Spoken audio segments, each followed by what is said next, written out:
ұстаздар, оқушылар, бүгінгі күн көптен күткен салтанатты күн. Көңілдеріңізге көктем шуағындай сезіммен нұр құйып келген 9 мамыр ұлы жеңістің 80 жылдығымен құттықтаймыз.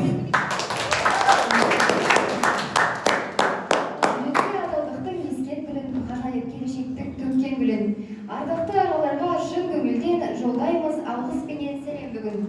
10 сынып оқушыларының ерлік елге мұра, ұрпаққа ұран атты мерекелік тәрбие сағатына қош келдіңіздер.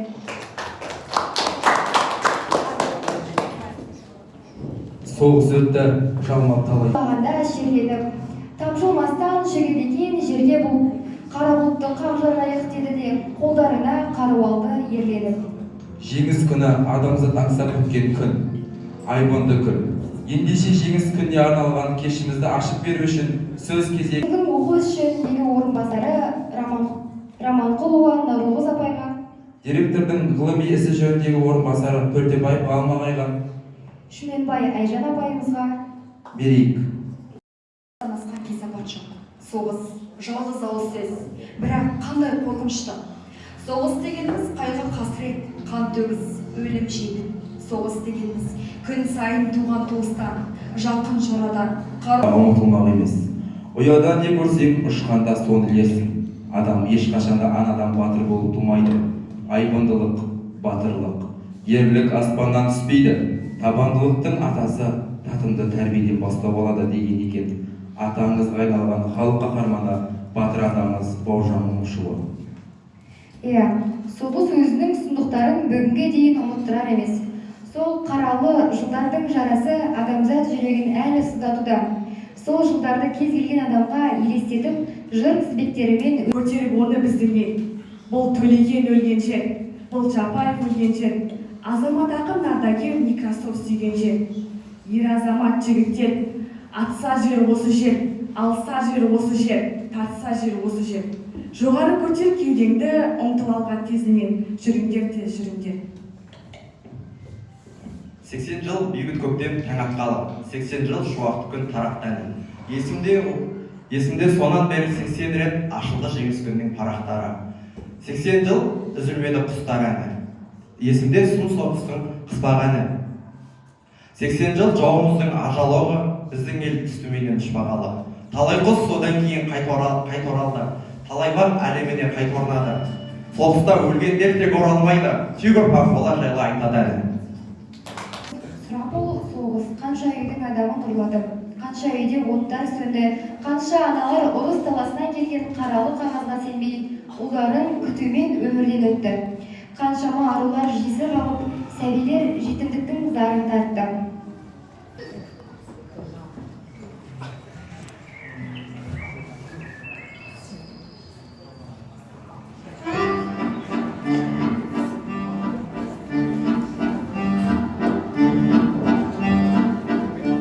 Снова весь фронт раскален от огня, губят зенитки 3 ночи, 3 дня.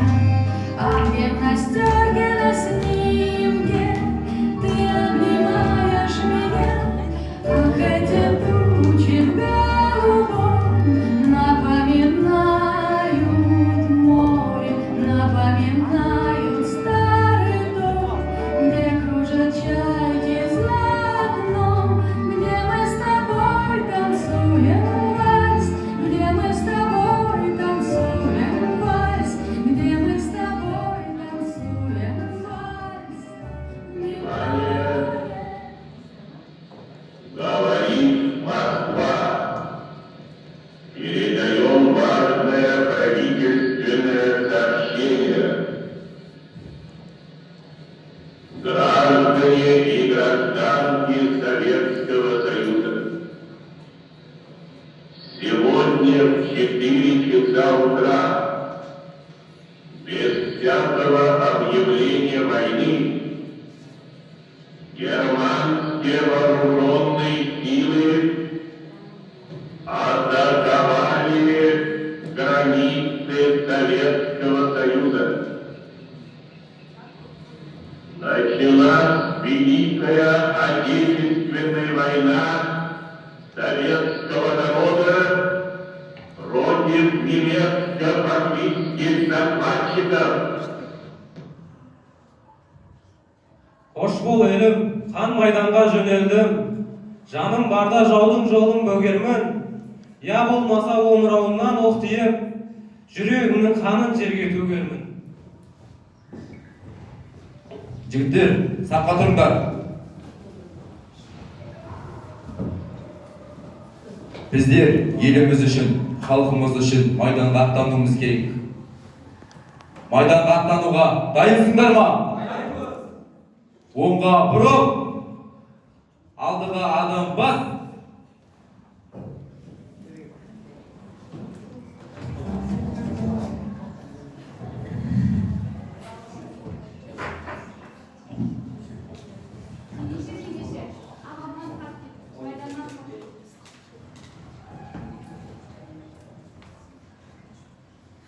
Қарағанат, апа, рақымдан келген Қарағанат.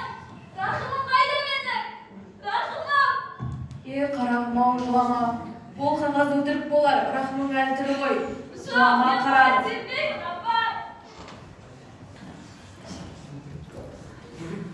Жігіттер, туған жерден ауылға хат келді.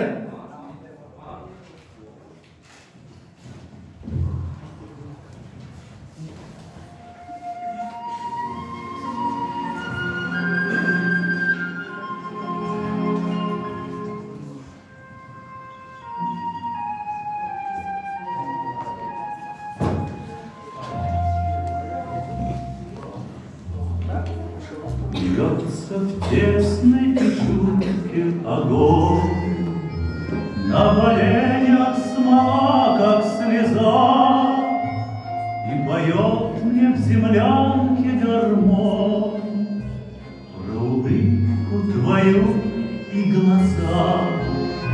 Про тебя мне шептали кусты в белоснежных полях под Москвой.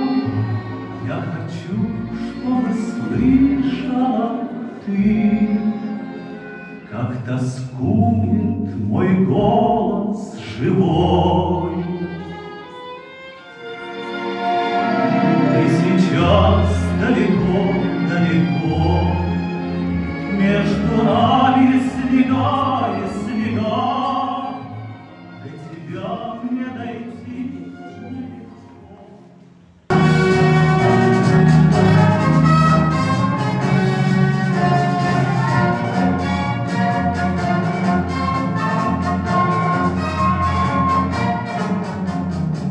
День победы, как он был от нас далек, как в костре потухшем таял уголек. Были версты, обгорелые в пыли, этот день мы приближали, как огни, этот день победы. Жиен Қалиқызы Маметова 23 қазан 1922 жылы Жиенқұм Бөкей ордасында дүниеге келген 100-ші атқыштар бригадасының пулеметшісі болып жұмыс атқарған және де кеңес Әлия Молдағұлова, Екінші дүниежүзілік соғыс кезіндегі Кеңес одағының батыры, қазақтың қаһарман қызы. Бұл 1925 жылы 25 қазанда Ақтөбе облысы Қобда ауданында дүниеге келген.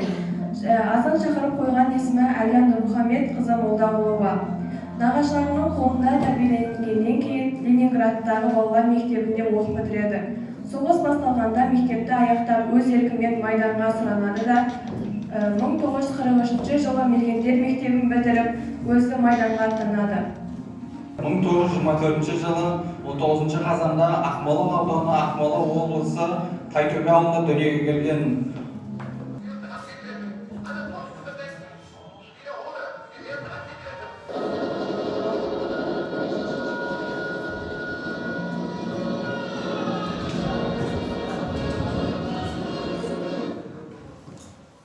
Менен үшін солдат. Естіппедің ақ.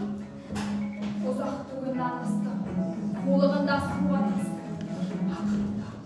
Көзім тауып құлаттым. Тәл түбіне тегізіппен құлақтым. Бұл да менің сыйласымның біреуі, темір крест тауы. Кімнің атқышы екені? Жата берсек, қалсын енді кептестік.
бүгін ұлы жеңіске 80 жыл мерекелік күн болып тұр. 10 сынып оқушылары жақсы тәрбие сағат өтіп жатсыздар. Рахмет, көріністі өте өзінің деңгейінде бейімдеп жатыр оқушылар. Істеп отқан ұстаздарға және оқушыларға, кейіпкер болып отқан рахмет. Дәл солай істеп, осыны кейіпкерді рөлет қараудың өзі үлкен нәрсе. Ал құрметті ұстаздар, барлықтарыңызға ұлы жеңіс күні құтты болсын мерекеміз. Алдағы уақытта бұндай уақыт күндер болмасын, тыныштық заман болсын.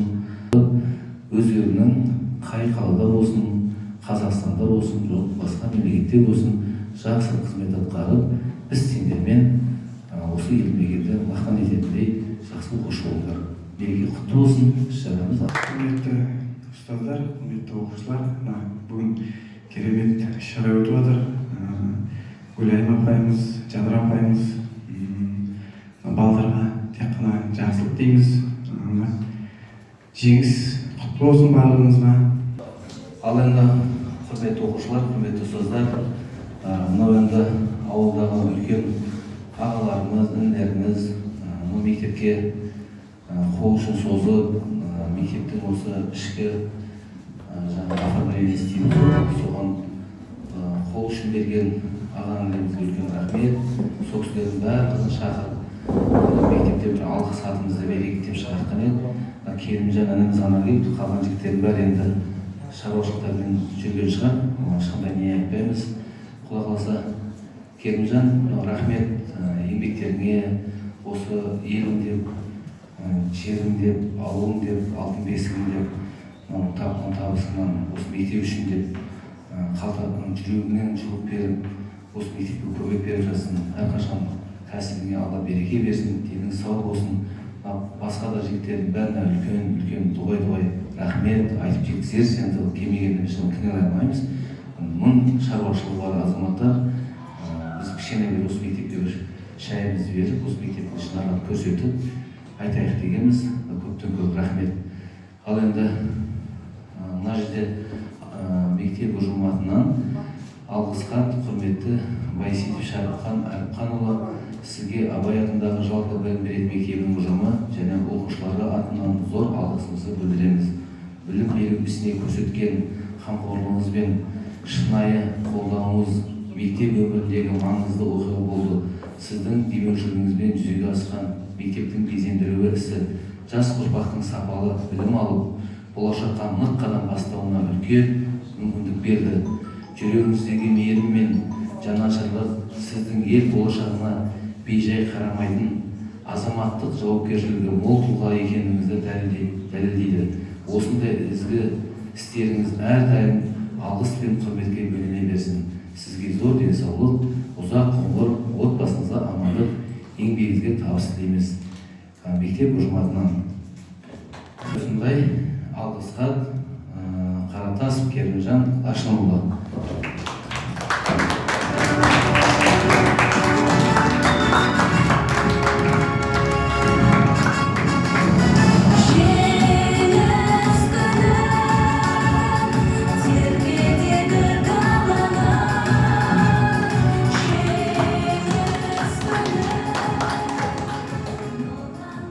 Дәл осындай мәтінде алғыс хат құрметті Байғазиев Әлішер Нұрсейітұлы.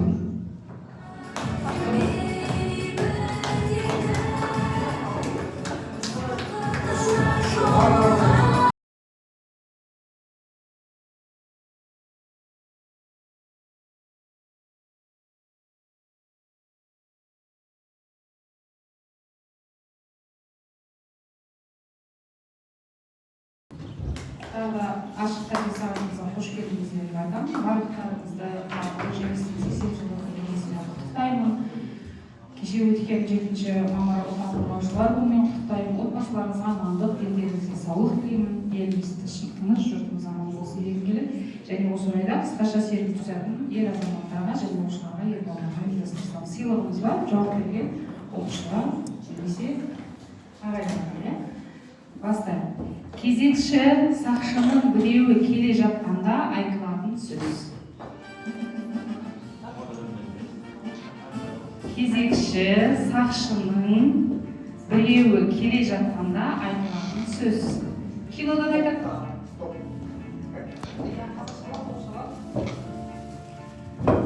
Бірінші сөзі қараудың тоқта. Екінші сөзі тыңдамаса атам. Кім? Рахмет. Келесі, қалада орналасқан әскери бөлім қалай аталады? Қалада орналасқан әскери бөлім қалай аталады? Қалаған жерде, қаланың ішіндегі. Иә, ер азаматтар айтады, май жабайсыз, бәрі жабайсыз. Иә, гарнизон деп аталады, балалар біліп жүреміз. Десантшының бас киімі қалай аталады? Берек. Жарайсыз, рахмет. Офицердің бас киімі қалай деп аталады? Анау атамыздың басы бар. Дұрыс.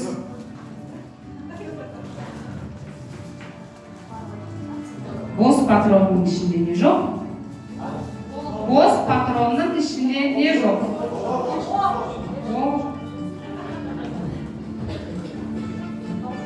Қазақстан Республикасының қарулы күштерінің бас қолбасшысы кім?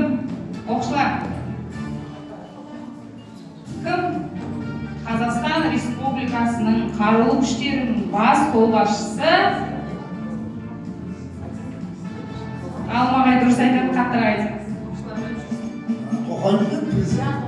Еліміздің президенті, ол біздің қарулы күштердің бас қолбасшысы екен, балалар біліп жүреміз. Әскерде кім қызмет етеді?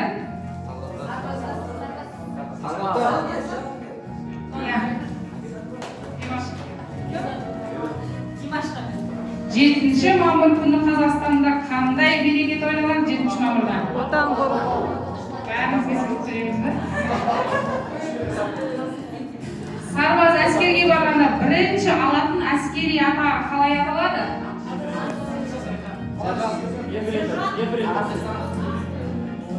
Айттым ғой әскерге барып келген сияқты ғой. Айшылапай. Құрметті оқушылар, әскери саланың 14 рангысы бар. Соның ең кішкентай қатардағы жауынгер ефрейтордан басталады. Генерал, егер құрлықта болса ең биігі генерал, егер теңіз деңгейінде болса адмирал деп айтылады. Естеріңізде болса. Рахмет. Енді ең соңғы сұрағымыз және ең соңғы сыйлығымыз, әскери борышын өтегісі келмейтін адам не істейді? Қашса ұстайды. Жоқ,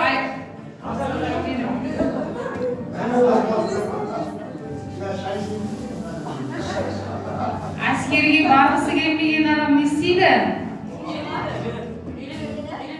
Үйленеді?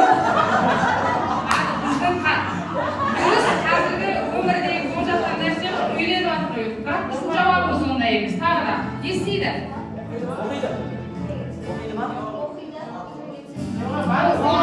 Барғысы келмейтін адам. Мамыржан не істедің? Бармау үшін. Аржан бізде көбісі бармаған ғой. Сұрайық не үшін бармады? Осы жауап дұрыс шығар. Не үшін бармады? Дұрыс. Не үшін не көрдің болады? Денсаулық. Денсаулығына байланысты ауру болады, иә?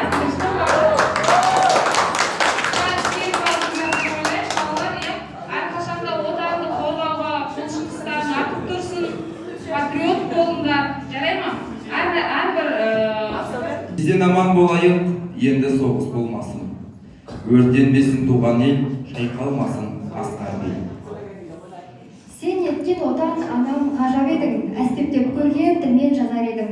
Болашақ ұрпағымның бақыты үшін жайнай бер ұлы отаным, қазақ елім. Ән сал сарбазым 10 жас сынып оқушылары.